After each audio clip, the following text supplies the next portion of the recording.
Good morning, students. Today we are going to start the next topic, which is in the absence of partnership deed. Here is given direct the illustration. Before starting this illustration, I am just giving to you some points. In the absence of partnership deed, nothing will be given to the partners except interest on loan. What will not be given? No interest on capital will be given. Interest on capital जो हम P and L appropriation बनाते हैं, P and L appropriation में interest on capital दिया जाता है partners को, वो नहीं दिया जाएगा in the absence of partnership deed. Partnership deed क्या थी मैं ऑलरेडी बता चुकी हूँ, फिर भी मैं दोबारा बता देती हूँ. जिसमें हम एक प्रॉपर एक पार्टनर्स कॉन्ट्रैक्ट करते हैं कि हर टर्म एंड मॉनिटरी टर्म हो या हमारी मैनेजरियल टर्म हो, उनको हम किस तरह से अपने बिजनेस में डील करेंगे. अगर पार्टनरशिप डीड हमारी वर्बल है या रिटर्न में नहीं है तो उसे हम एब्सेंस ऑफ पार्टनरशिप डीड कहते हैं. तो उसमें हम पार्टनर्स को जो इंटरेस्ट ऑन कैपिटल दिया जाता था, that doesn't matter on which rate we are giving them, वो उन्हें नहीं दिया जाएगा. कोई सैलरी पे नहीं की जाएगी पार्टनर को, कोई रेम्यूनरेशन या कमीशन भी नहीं दिया जाएगा. Same as interest on drawing जो कि हम लेफ़्ट साइड पे राइट साइड पे चार्ज करते हैं, इंटरेस्ट ऑन ड्राइंग भी चार्ज नहीं किया जाएगा. और उनका प्रॉफिट शेयरिंग रेशियो जो है वो होगा इक्वल. चाहे उन्होंने वर्बली कुछ भी कहा हो प्रॉफिट शेयरिंग रेशियो, लेकिन अगर एब्सेंस ऑफ पार्टनरशिप डीड है तो क्या होगा, वो इक्वल. सिर्फ एक चीज़ दी जाएगी उन्हें, इंटरेस्ट ऑन लोन चार्ज और गिवन. अगर कंपनी ने पार्टनर से लिया है तो वो लायबल है अपने लिए 6% इंटरेस्ट लेने के लिए, और अगर कंपनी ने उसे दिया है तो भी वो लायबल है 6% सिर्फ चार्ज करने के लिए. दैट डजेंट मैटर कि आपने उसकी कितनी इंटरेस्ट रेट डिसाइड की थी. तो हम पहला क्वेश्चन करते हैं इसका. X present the following P&L appropriation account to the his partners. देखिए P&L appropriation ऑलरेडी बना हुआ है. इसमें सैलरी दे रखी है which will not be given. Salary Y को दी हुई है, वो भी नहीं दी जाएगी. इंटरेस्ट ऑन कैपिटल दिया गया है, ये भी नहीं दिया जाएगा. इंटरेस्ट ऑन एक्स लोन 12% दिया गया है, जबकि मैंने अभी बताया कि कितना दिया जाएगा उसे इंटरेस्ट ऑन लोन सिर्फ 6%. और प्रॉफिट उनको रेशियो है 3:1 which is completely wrong. There is no partnership deed between X and Y. Clearly बता दिया उन्होंने, नो पार्टनरशिप डीड. दोनों में पार्टनरशिप डीड नहीं है. Y feels that he has not been treated fairly. Y को ऐसा लग रहा है कि वो फेयरली ट्रीट नहीं किया जा रहा है, इसलिए वो चाहता है कि P&L अप्रोप्रिएशन अकाउंट दोबारा से बना दिया जाए एज़ पर पार्टनरशिप एक्ट. तो पार्टनरशिप एक्ट में अब जब पार्टनरशिप डीड नहीं है तो गवर्नमेंट कहती है कि आपको कुछ भी नहीं दिया जाएगा. जितना भी प्रॉफिट है उसमें से इंटरेस्ट ऑन लोन चार्ज करके या देकर हम क्या करेंगे, उसे रेस्ट अमाउंट क्या है पार्टनर्स में डिस्ट्रीब्यूट हो जाएगा. तो अब हमारा यहाँ पर P&L अप्रोप्रिएशन अकाउंट आया. P&L अप्रोप्रिएशन अकाउंट पे हमने P&L account profit of the year उतारा 92,200 which is already given in question. Here is it. अब इन्होंने कैसे ट्रीटमेंट किया है, देखो इन्होंने ना लेस कर दिया है interest on X loan 6%. Total यहाँ पर हमने कितना दे रखा था 12%. 12% में से उन्होंने 6% यहाँ लेस करके अमाउंट डाल दिया विच इज़ रोंग. ये ट्रीटमेंट गलत है. आपने इंटरेस्ट ऑन लोन यहीं पर 6% निकालना है. इन्होंने यहाँ माइनस इसलिए किया है क्योंकि इंटरेस्ट ऑन लोन की एंट्री हमारी कहाँ आती होती थी, P&L अकाउंट में. तो P&L अकाउंट ना बनाकर इन्होंने क्या किया है, यहाँ पर उसका 6% अमाउंट डिडक्ट कर दिया है. और हमारा नेट प्रॉफिट कितना आ गया 91,600, और वो एक्स और वाई दोनों में क्या है, इक्वल डिस्ट्रीब्यूट हो जाएगा. That's it. इतना सा P&L अप्रोप्रिएशन बनेगा. P&L अप्रोप्रिएशन में आप ये सोच रहे होगे बार बार कि ये यहाँ पर माइनस क्यों किया गया.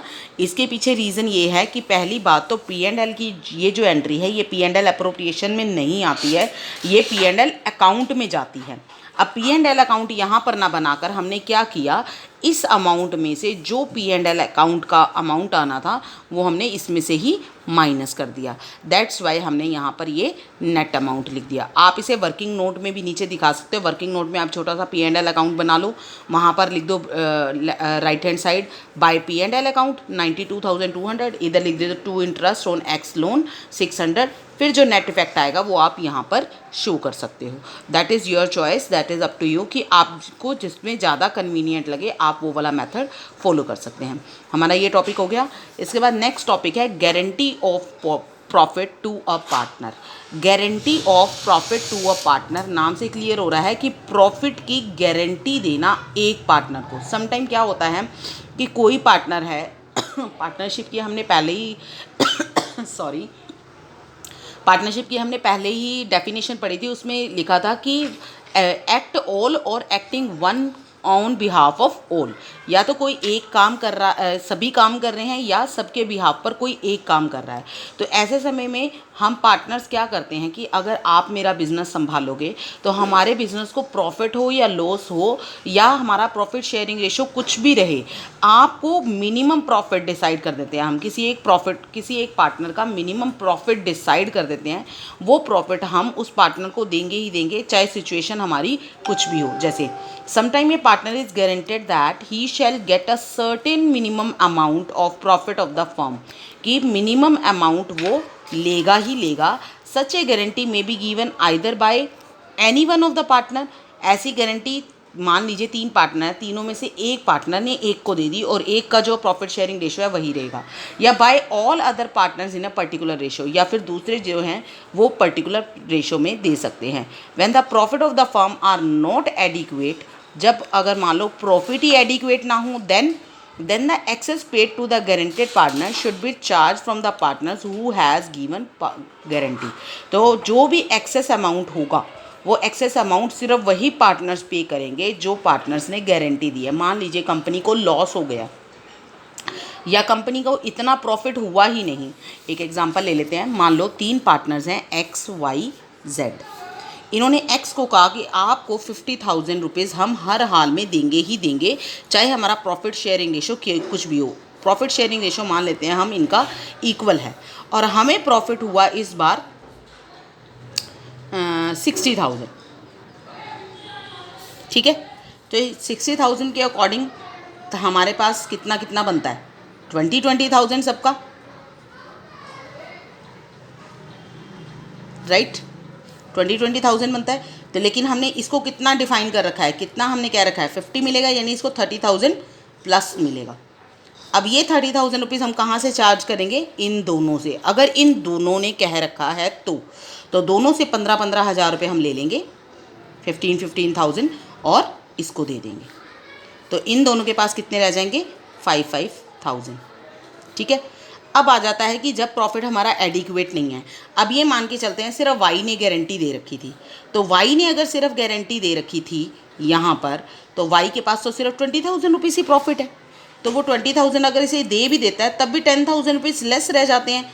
तो वो 10,000 रुपीज़ क्या हो जाएगा, इसका नेगेटिव बैलेंस हो जाएगा, जो हम इसके P&L अकाउंट कैपिटल अकाउंट से चार्ज कर लेंगे। Clear? I hope that you all are understanding. फिर भी एक बार दोबारा समझा देती हूँ।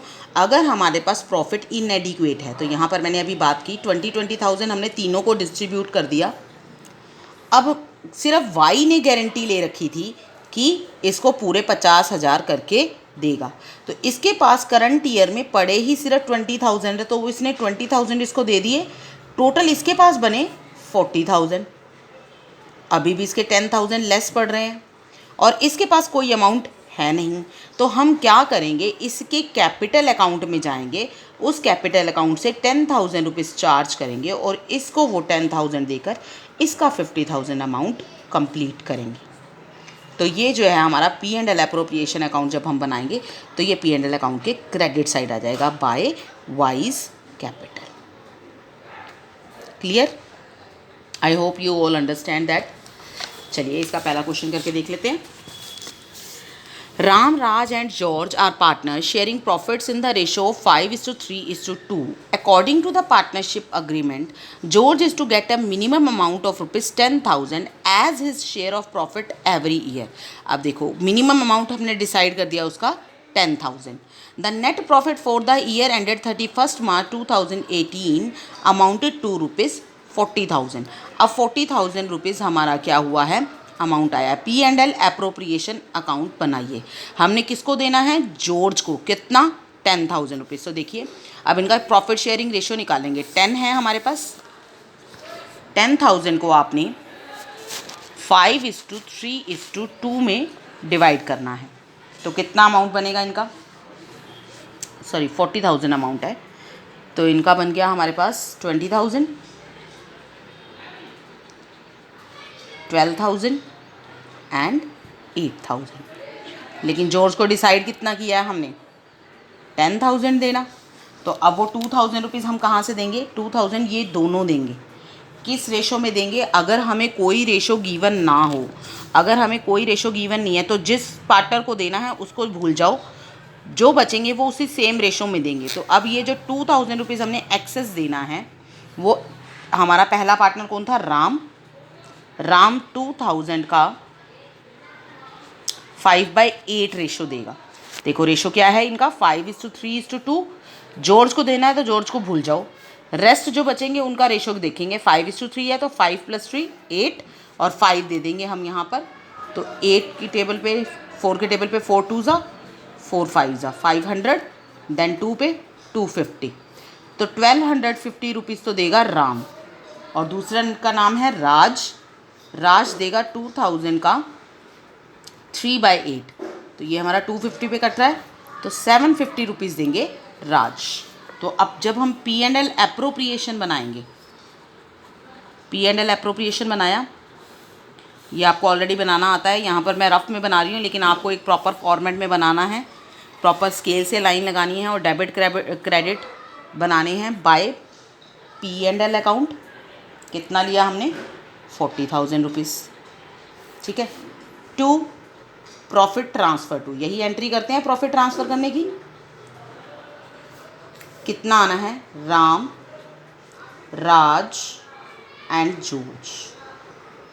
कितना कितना आया था, 20,000, 12,000 एंड 8,000। अब इसमें से माइनस कर दोगे 1250, इसमें से 750 और इसमें ऐड कर दोगे 2,000। तो टोटल हो गया इसका 10,000, इसका हो गया 11,250, इसका हो गया 18,750। ये आपका प्रॉफिट हो जाएगा। क्लियर?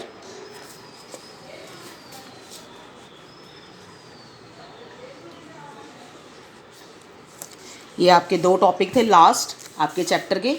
आपका चैप्टर अब ये कंप्लीट हो गया है, कोई भी टॉपिक रह नहीं गया है इसमें।